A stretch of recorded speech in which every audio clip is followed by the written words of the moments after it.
Guk aukerarik ez dugu galtzen, badoguz 40 urte baino gehiago horretan. Beste batzuk ez dira aritu horretan. Azken, aldiz, instituzio horiek Eusko Jaurlaritza tzarra esertarako balio, lurraldetasunan ondao, ondino goratzen da, Ibarretxe plana planteatu zanean, 3 alde, 3 kontra, hau da, 0. Balantzea, 0. Guk beti, erantzuko zut.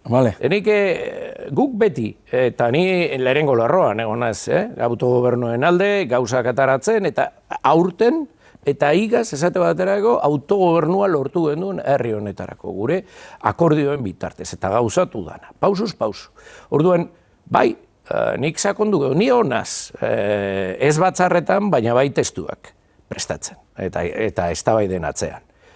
Eta lehen egunean esan nebana errepikatuko dut, nik uste dut Euskadi mailan akordioa heltzeko posibilitate handia dagoala. Baina ez daigun nahiztu, gero pausu asko emon behar direla. Eta adostasun horretara Euskadi barruan oraindik ez da heldu.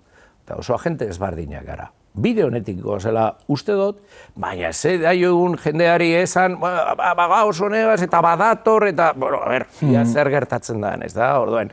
Nik gauzak eginda dagozanean, iragartzen dut bitartean, nik negoziazio guztietan isilik egotenaz.